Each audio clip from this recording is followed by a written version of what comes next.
প্রিয় পাঠক বন্ধুরা, পরবর্তী গল্প পেতে আমার চ্যানেলটা অবশ্যই সাবস্ক্রাইব করে রাখবেন। ধন্যবাদ। আমার স্ত্রী লিজার অদ্ভুত আচরণ লক্ষ্য করছি বেশ কিছুদিন। হঠাৎই কেমন যেন উদাস হয়ে গেছে চঞ্চল মেয়েটা। তাকে আমি কোনোদিন দিক দিয়েই অসুখী রাখিনি। আমাদের ৪ বছরের সংসার, তাকে ভালোবেসেই বিয়ে করেছিলাম। এতদিন সব ঠিকঠাকই ছিল, কিন্তু বিপত্তি বাধে সপ্তাহখানেক আগে। তার একটা বদঅভ্যাস ছিল, দিন নেই রাত নেই এই সেই অভিযোগ লেগেই থাকতো। কর্মস্থলে চাপ, সাং- সাংসারিক চাপ সামলে তার অভিযোগ শোনাটা আমার কাছে ক্রমশই অসহ্যকর হয়ে উঠেছিল। সেই দিন সে সব লিমিট ক্রস করে ফেলে। অফিস থেকে ফেরার মাত্র নিজের গোটা দিনের জমানো অভিযোগের বক্স খুলে বসে, যেন সারাদিন ধরে সব কাজ কর্ম ফেলে এগুলোই টুকেছে। বসে বসের বকাঝকা শুনে এসে তার এসব আজাইরা পেঁচালে আমার কান দুটো গরম হয়ে উঠল। রাগে মস্তিষ্ক ফেটে পড়ার উপক্রম। নিজের উপর নিয়ন্ত্রণ হারিয়ে তার ফর্সা নরম গালে আমার শক্ত হাতের 5 আঙুলের দাগ বসিয়ে দিলাম। সে শুধু অবাক চোখে চেয়েছিল। যেদিনে 24 ঘন্টার অভিযোগের খাতা খুলে বসে থাকতো, সে সেই দিন আশ্চর্যজনকভাবে কোনো প্রতিবাদই করেনি। সে দাগে লাল দাগগুলো নিয়ে কেবল নিঃশব্দে পিছু হাঁটে গিয়েছিল। পরের দিন থেকে তার মধ্যে অমূল্য পরিবর্তন লক্ষ্য করি। খুবই দরকারি কথা ছাড়া কোনো কথাই বলে না। আমার সব কথা শুনে চলেছে, কিন্তু তাতে প্রাণ ছিল না। সে যাই হোক, সব তো আমার মন মতোই হচ্ছিল। বউ মানে মনের মতো হয়ে গেছে, আর কোনো অভিযোগ করে না। তবুও কেন যেন ব্যাপারটা ভালো লাগছে না আমার। কোনো অদৃশ্য শূন্যতা আমাকে ঘিরে ধরেছে। আজ ভেবেছি এ ব্যাপারে বউয়ের সাথে বসবো। বিকেলে মিষ্টি আবহাওয়া। আজকে আমার ডে অফ। মেজাজটা বেশ ফুরফুরে। ব্যালকনিতে বসে বউকে বললাম চা দিয়ে যেতে। সে চা দিয়ে এলো, চা রেখে চলে যেতে উদ্যত হলো। আমি হাতটা ধরে বললাম, যেও না, বসো, কথা আছে। সেও বাধ্য মেয়ের মতো বসে পড়ল, তার দৃষ্টি বাইরের দিকে। আমার দিকে সে তাকানো পর্যন্ত না। যতটা সম্ভব কোমল স্বরে বলার চেষ্টা করলাম, কি হয়েছে লিজা? আমার প্রতি তুমি এত উদাসীন কেন? লিজা বাইরের দিকে চেয়েই বলল, কই কিছুই হয়নি তো। উদাসীন আবার কখন হলাম? আমার সব প্রয়োজনই তো আছি। আমি এবার ওর দুগালে হাত রেখে মুখটা আমার দিকে তাকিয়ে ঘুরিয়ে বললাম, কিছু হয়নি তো। আমার দিকে তাকাচ্ছ না কেন? তার চোখের দিকে লক্ষ্য করলাম, কেমন যেন ঘোলাটে হয়ে আসে তার চোখ জোড়া। সে ঘোলাটে চোখেই বলল, এতে কি কিছু যায় আসে সৈকত? তোমার সব কথা তো শুনছি। তোমার লক্ষ্মী বউ হওয়ার চেষ্টা করছি। তাকানো না, তাকানো না, তাকানো তো ঘিরে যায় আসে। তোমার দিকে খুব বেশি মনোযোগ দিতে গিয়ে যদি আবারও তোমার প্রতি অভিযোগী হয়ে উঠি। লিজার কথা শুনে একটু একটু আঁচ করতে পারলাম তার পরিবর্তনের কারণ। সে নিশ্চয় সেই দিনের ঘটনার অভিমান করেছে। যদিও সেই দিন ক্ষমা চেয়ে নিয়েছিলাম, সেও তো ক্ষমা করে দিয়েছিল। তবে আবার এই অহেতুক মনোমালিন্যর কারণ ঠিক মাথায় আসছে না আমার। তবুও বললাম, সেই দিনের জন্য এখনো রাগ করে আছো? সরি বলছি তো। ওকে আবারও সরি। তবুও আমার প্রতি এতটা উদাসীনতা পুষে রেখো না। আমার যে আর ভালো লাগছে না তোমার এই উপেক্ষা। লিজার ঠোঁটের কোণে এক রহস্যময় কাতর হাসি ফুটে উঠল। গাল থেকে আমার জোড়া সযত্নে নামিয়ে নিজের হাতের মুঠোয় নিয়ে বলল, উপেক্ষা? সেটা আমি নিজেকে করতে পারি, তবুও তোমাকে নয়। চিন্তা করো না, যতক্ষণ বেঁচে আছি আমি তোমার পাশেই আছি। কথাটা বলতে গিয়েও যেন লিজার গলাটা সামান্য কেঁপে উঠল। গভীর কালো চোখ দুটিও টলমলিয়ে উঠল। তবে সেসব আড়াল করতে তৎক্ষণাৎই উঠে চলে গেল রান্নাঘরের দিকে। তার এহেল আচরণে আমিও কিঞ্চিত ব্যথিত হলাম। ভাবলাম, নরম মনে মেয়েটাকে হয়তো একটু বেশি কষ্ট দিয়ে ফেলেছি। সে যাই হোক, ভালোবাসি তো, ভালোবাসা দিয়েই মেরামত করে নেব সে ক্ষত। তবে ওর এমন শান্ত আচরণ আমাকে পোড়াচ্ছে। আগে সেই চঞ্চলতা, চাপলা লিজাকে ফিরিয়ে আনতে কিছু একটা আমাকে করতেই হবে। কালই লিজাকে নিয়ে ঘুরতে বের হব বলে ঠিক করলাম। অফিসের বস যত বকুনি দেয় দিক, আমার কাছে আমার সংসার, আমার ভালোবাসাকে ভালো রাখাটাই আপাতত জরুরি। সাথে এত ভাবলাম লিজাকে হঠাৎ একটা উপহার দিয়ে চমকে দেওয়া যাক।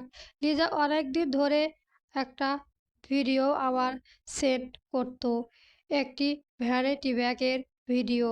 সেটা নাকি ওর খুবই পছন্দ, আবদার করতো আমিও যেন ওকে ওটা গিফট করি। যদিও টাকা পয়সা সব আমি ওর হাতেই দেই, নিজেই কিনতে পারতো, কিন্তু পাগলিটা হচ্ছে আমার থেকে গিফট পাবার।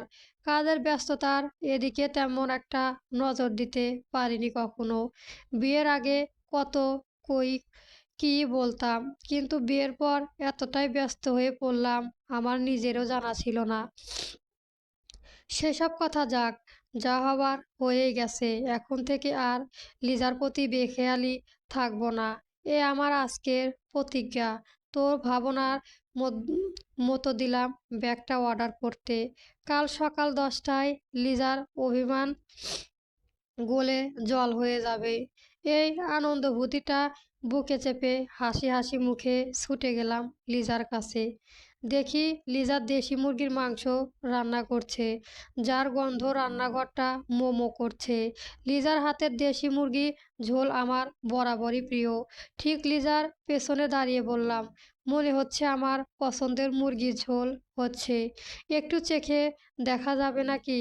কথাটা বেশ রসিকতার সুরেই বললাম, যাতে লিজার ঠোঁটে হারিয়ে যাওয়ার রেখাটা এক ঝলক দেখতে পায়।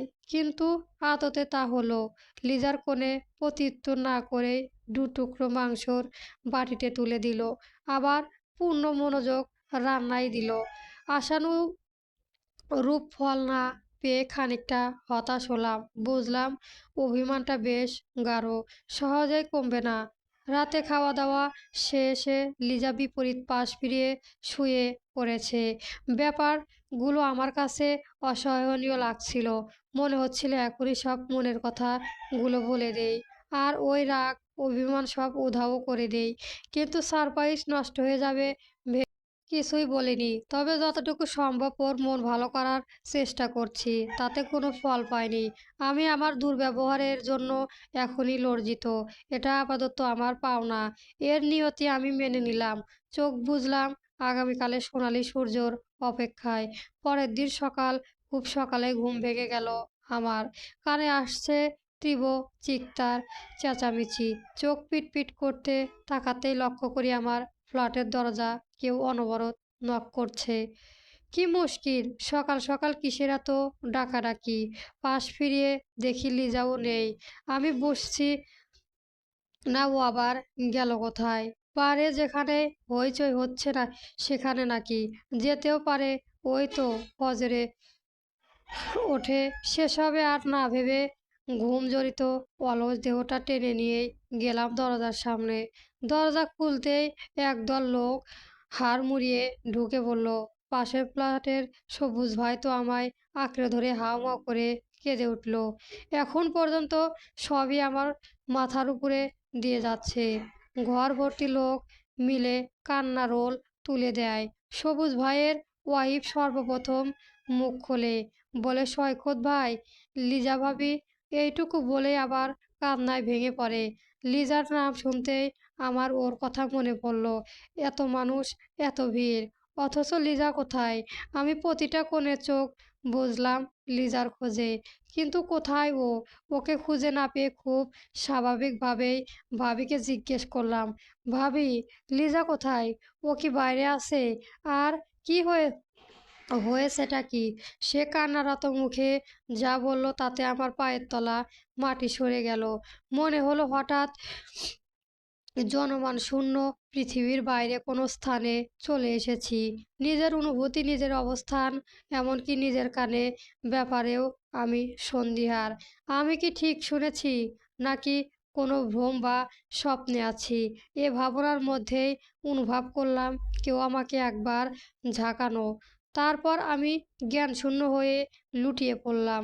কিছুক্ষণ পর জ্ঞান ফিরতে দেখি আমি বেডে শুয়ে, ঘর ভর্তি লোক আগের মতোই। জ্ঞান হারাবার আগের মুহূর্তে মনে পড়তেই আমার বিকট আর্তচিৎকারে বাকিরা কেঁপে উঠল। লিজা, আ আমি কেবল চিৎকারে করে যাচ্ছি আর পাগলের মতো ছুটছি গ্রাউন্ড ফ্লোরের দিকে। ছতলা থেকে সিঁড়ি বেয়ে দৌড়াতে গিয়ে পড়েও যায় একাধিকবার। তবে সেসব কিছুতেই আমার খেয়াল নেই।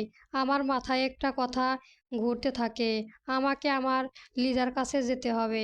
আমার মস্তিষ্ক ভারী হয়ে আসছে, কান্নারাও গলা আটকে আছে। আমি হিতাহিত জ্ঞানশূন্য হয়ে পড়েছি। ভ্রূণতারের মতো ছুটে এসে নিচে পৌঁছতে দেখি বিল্ডিংয়ের সামনে হাজার হাজার লোকের ভিড়।